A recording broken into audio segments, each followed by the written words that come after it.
โอ้โอ้โอ้โอ้โอ้ร้อยลีนี่เอาโอ้กินนมพอดีกินเอาให้เนี่ยน้องแม่จะบอกให้นะว้าวอันนั้นเขาอยากถามเรื่องกระเบื้องเนาะเขาก็ได้เอากระเบื้องมาแล้วแนมือใดพอสิลงมือให้แล้วโบกก่อนบ่หรือว่าแนวใดกันว่าอันนั้นก็จะให้แล้วห้องของสายผ้าก่อนกันว่าสิติดโบกห้องใส่ผ้าก่อนเนาะแม่นให้มันแล้วทางในแหละก็ใครได้เขาติดแล้วเขาโบกออกนอกเลยโดยมันจังบ่เปื้อนเนาะแม่นเราก็สบายถือว่าเฮ็ดห้องโบกห้องน้องสายฟ้าแล้วปึ๊บปั๊บแล้วพี่น้องภายในแล้วหมดแม่นแล้วก็จังติดกระเบื้องหรือว่ากระเบื้องแล้วก็แล้วกระเบื้องแล้วกับไฟนอกบัดนี้แม่นถือว่าปิดจ็อบเนาะนั่งนะครับทางน้องสายฟ้ายังเฮ็ดเวียกซอยพอสร้างอยู่นะพี่น้องเนาะทางส่วนน้องบุญทวีก็มานึ่งข้าวนึ่งน้ำถ้าทางพอสร้างเพิ่นแล้วเวียกแล้วงานพี่น้องเอ้ยก็ดีใจน้ำเด้อบุญทวีเด้ออ้ายก็ได้ที่ว่าเจ้ายังฟังความอ้ายอยู่เนาะดีใจบ่นิวก็ได้เนาะดีใจได้บ่นิวพี่น้องเอ้ยเนาะดีใจที่ว่าทางบ่นิวบอกน้องเพิ่นก็ยังว่าทางบ่นิวแน่พี่น้องเอ้ยเนาะก็รู้สึกดีใจอยู่มื้อนี้ก็ทางบอบบี้ซื้อเบ็ดมาเนาะซื้อเบ็ดมาให้บุญทวีเพราะว่าน้องเพิ่นฝากเงินกับบอบบี้ให้ซื้อมาทางบอบบี้ก็ซื้อมาแล้วเนาะมีแต่ได้เบ็ดก็บ่เพิ่งไปเด้อครับเด้อมีแต่ไปดินเลาะแถวใกล้นี่ก็มาแป๊บนึงเลยก็มาเด้อคะแนนว่าอยากไปเด้อบ่เพิ่งไปก็อย่าหาหมู่หาคู่ฮะเพราะว่าเมื่อกี้นี่ก็เห็นหมู่เพิ่นโทรมาชวนอยู่พี่น้องเอ้ยชวนไปดินบ่ไปหยังดินเกมบ่หรือหยังก็บ่เพิ่งเฮาแล้วเวียกแล้วงานก่อนเฮาจังลิ้นเกมได้โตก็อย่าดื้อเด้อครับเด้อว่าฟังความเด้อโอ้ยบ่นั่งนะบ่ได้พังเว้าบ่ได้เว้านี่หมอนี่นะเปลี่ยนเรื่องโลดบ่พังเฮาดอกอันนี้นะพังอยู่บ่ไอ้เว้านี่ได้ฮะได้ฮะโดยบอกจะดื้อเด้อโตน่ะเสีย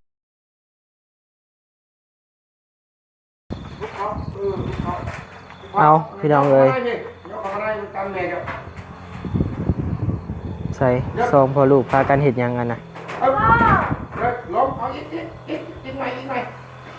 ใส่ซองพอลูกพากันเฮ็ดหยังกันน่ะได้แล้วพี่น้องเอ้ยเอาได้เลยยกกองเลยโอเคเอาของตี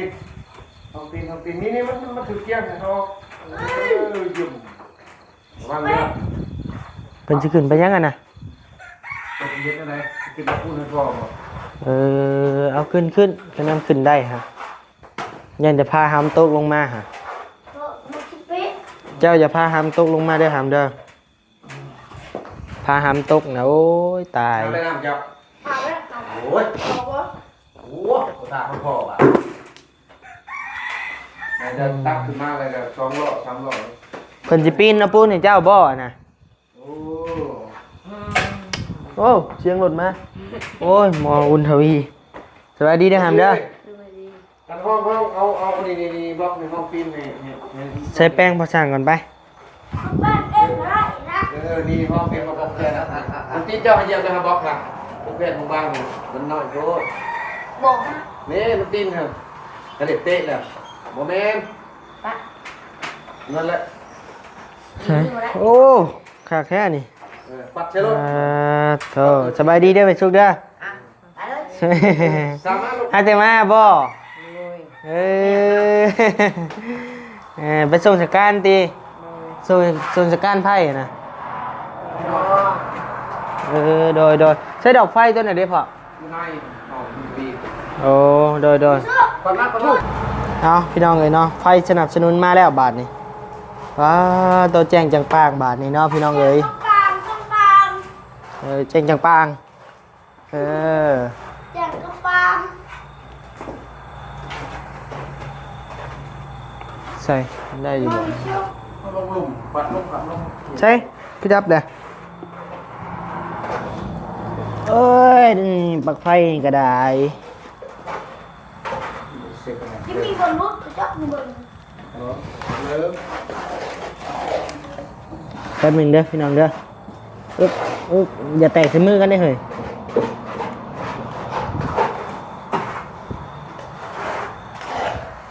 อ่ะ แล้วก็ห้องใน เอาพี่น้องเอ้ย ไปโทรมาบ่ดังเลยคน เป็นหยังคือบ่ดัง ย้ำมันมาเลยคนดัง คนดังนี่โทรหายากนะคนดังเนาะกระช่างสายฟ้าคนดังโทรหายากนะอืมเอาพี่น้องเอ้ยเนาะวันนี้ก็ขอกราบทักทายสบายดีพี่น้องอีกเทียหนึ่งเด้อพี่น้องเด้อเนาะทักทายสบายดีอยู่เฮือนน้องสายฟ้าบุญทวีเช่นเก่าเช่นเคยเด้อพี่น้องเด้อเนาะทางพ่อสร้างกับสีเลงมือให้มันแล้วเลยพี่น้องเอ้ยพานี่เพิ่นว่าเนาะ12 โมงกลางคืนก็ยามันเพิ่นว่าเนาะเราว่าอยากแล้วอยากไปเห็นเฮือนข่อยเลยได้เราอ่ะเบื่อใส่ผ้าเลย บ่พ่อสร้าง มันจะดูกับแม่ซุกกัน อื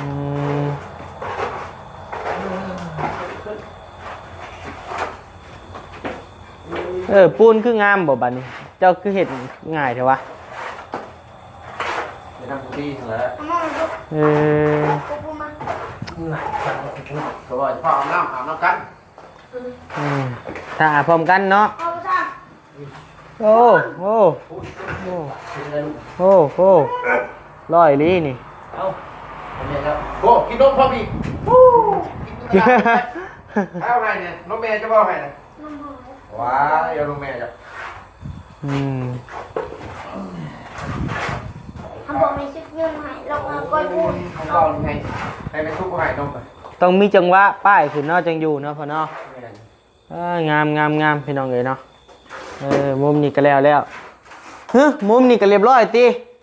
อ๋อให้แต่เห็นได้นี่ใช่ไหมชุกจะเหยียบสายไฟ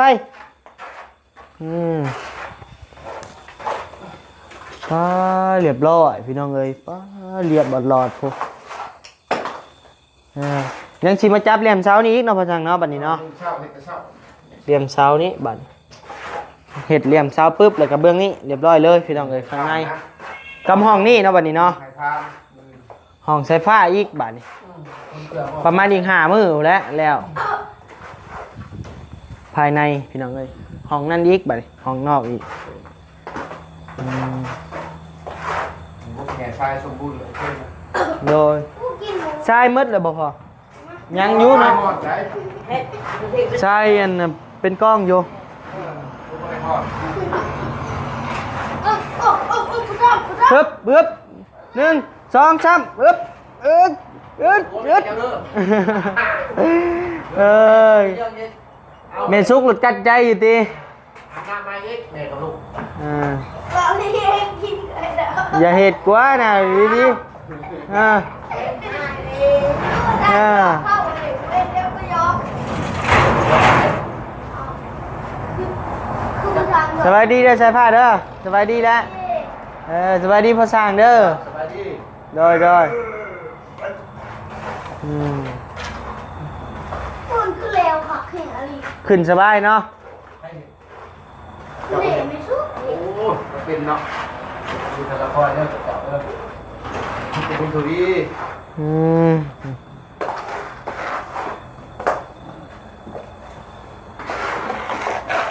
น้อง เอ มันไม่สู้ อ ลายอยู่ด้วย เอานมบ่หาม เรื่องผ่านนะ เด้อสิเอานมให้เด้อ ป้องอย่างนี้พ่ออยู่ เอากล่องเดียวเลยคนเดียว ปวดหูแล้วจับ ปึ๊บแป๊บนึง ฮะคุณ คิดว่าใส่ผ้าพามตกบ่แม่นเนาะ เขาอีกอะไร เอานี่เอาแป๊บนึงเอาออกให้หัวไม่สุกเพิ่นออกก่อนเด้อฮึบอ้าว ชิบเป๊ะ กับประชากินด้วยกับประชากินเชื้อแล้ว ม่วนเพิ่นได้พี่น้องเอ้ยเพิ่นอยู่กับพ่อสร้างเนาะถึกใจเพิ่งแล้วอืม ขึ้นมาพอสร้างไงให้โทรศัพท์โอ้ผมสุรินทร์บ่ปลื้มเมื่อยแต่งานไปยุ่งแล้ว อ่า เจ้าละ พอดเพิ่นแล้ว โดยเดี๋ยวอันพอสร้างเห็นมัดคู่นั่นแหละเดี๋ยวเขาขอถามก่อนจักเล็กจังหน่อยฮึบขึ้นไปถามอยู่เทิงแล้วบัดอยู่กับเวโซนได้ โดยเป็นรถน้ำทุกอย่าง ฮึบฮึบฮึบขึ้นมานั่ง เรื่อง ถาม ที่จะเป็นเรื่องเสียงดังเรา หืม ไม่สิ8ใช่ บ่มีย่านติ แม่นคิดเดียวเลยลูกเล่นมาก่อนเพื่อนมาดิ โอ้มามา สั่ง บ่เพิ่งเอาขึ้นมากะยะ ก็ได้ เดี๋ยวลมกับพอสร้างก่อนจักเล็กจังหน่อยเนาะลมกับเดี๋ยวมีโลแล้วนี่เซฟอันใช้ผ้าขึ้นมาอีกรอบหนึงได้บ่ระวังตกเด้อ บ่ยานดอก บอกขึ้นมาพอแล้วมันจิตกฮะนะ ต้องยอม ยับลงอีกยับลง เพิ่นได้แน่ขึ้นมาเลยสั่งขึ้นแล้วนะ ดีมันจิล่มนะ บุญญานะ โอ้ยเนาะ เขาหนังมาแต่ทีหนึ่งนี่เขาหนังเป็นชั่วโมงชั่วโมง บ่ ยิ่งพูดยิ่งไม่ให้ยิ่งภาษาไม่ยิ่งได้เลย บ่ ผมเคยหนังมาย อมใจแล้วเอาพี่น้องเอ้ย แล้วจะมานอน อึบโอ้ย นี่กินอิ่มครับเนี่ยอะไรไม่สุกเลย กินยังอิ่ม กินนมจะมีกู อืม กินใครซื้อให้มี เองมี อืมเฮาอยากเอาไม้ไปนี่สบายดีอีกเท่านึงเด้อพ่อเด้อ เจ้าสวัสดีจ้ะเป็นข้าวนะลูก ห้องเหลืองเลยว่ะ อันนั้นเฮาอยากถามเรื่องกระเบื้องเนาะเฮาก็ได้เอากระเบื้องมาแล้วแลมือใดพอสิลงมือ โอ้ ให้แล้วโบกก่อนบ่หรือว่าแนวใด ท่านว่าอันนั้นก็จะให้แล้วห้องของสายผ้าก่อนท่านว่าสิติด โบกห้องใส่ผ้าก่อนเนาะ แม่นให้มันแล้วทางในแหละก็ใครได้เฮาติดแล้วเฮาโบกออกนอกเลย โดยมันจังบ่เปื้อนเนาะ แม่นเฮาก็สบาย ถือว่าเฮ็ดห้องโบกห้องน้องสายฟ้าแล้วปึ๊บปั๊บแล้วพี่น้องภายในแล้วหมด แม่น แล้วก็จัง ติดกระเบื้อง ติดกระเบื้องหรือว่า กระเบื้อง แล้วก็แล้วกระเบื้องแล้วกับภายนอกบัดนี้ แม่น ถือว่าปิดจ็อบเนาะ แม่น โอเคเนาะเดี๋ยวแม่ก็ได้เพราะว่ากับบริภาพมันได้ดอกพี่น้องเลยเนาะ โดย แค่ว่าอยากทำให้พี่น้องพ่อแม่ FC ฮู้นำกันนะพี่น้องเลยเพราะว่ามื้อนี้บัดนี้ก็ได้แก้กระเบื้องมาแล้ว ขึ้น เรี มาย บร้อย นิ้วก็ ใส่ฮู้เรื่องบ่ไอ้ว่าวนี่ฮะ คุย พังอยู่บ่ฮะ ลงมาปินหน้า เรือสิให้บ่ เพิ่นรอบเพิ่นลมแขกเพิ่นลมสร้างอยู่ลูกเอ้ย ทางผู้ใหญ่ว่าวก่อนเด้อทำเด้อ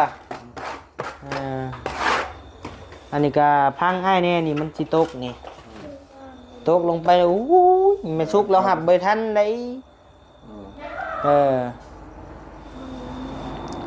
โอเคพ่อช่างลงมือเลยมีแต่นี่แหละเนาะ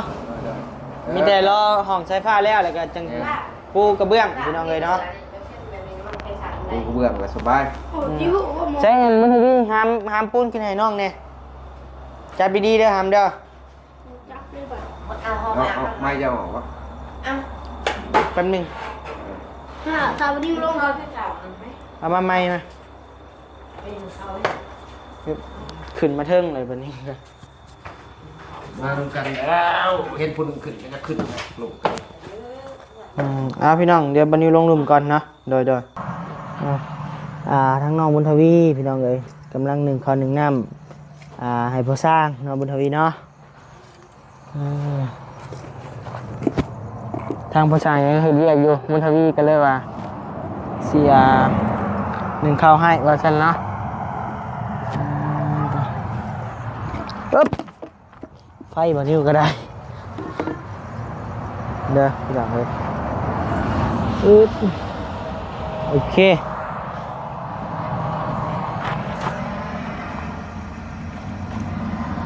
นึ่งข้าวบ่หามเซ็ตข้าวมาอยู่ใช่ใช่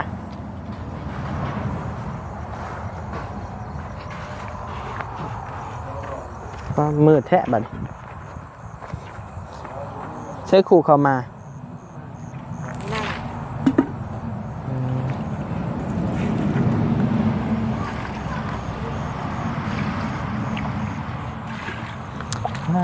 มืดค่ำแล้วพี่น้องเอ้ยเนาะจักหน่อยวันนี้ก็สิได้เมื่อปะแล้วจักหน่อยนี้เนาะบุญทวีก็ยังอยู่เฮือนอยู่พี่น้องเอ้ยเนาะ เด้อ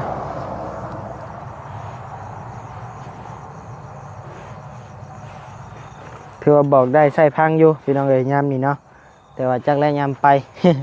ว่าบ่ได้เนาะพี่น้องเนาะใช่ใส่ผ้าไว้ซั่นน้องบุญทวีพี่น้องเอ้ยเนาะกำลังล้างเข่า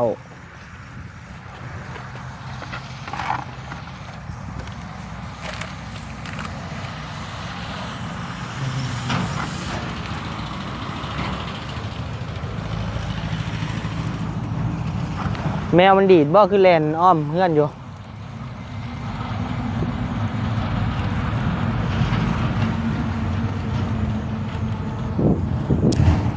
เอ้ยหนาวบ่บุญทวีเอ้ยพี่น้องเอ้ยหนาวมันยังเหลือแต่บานิวกับบาบี้2คนพี่น้องเอ้ยบาบี้ถ่ายอยู่รถ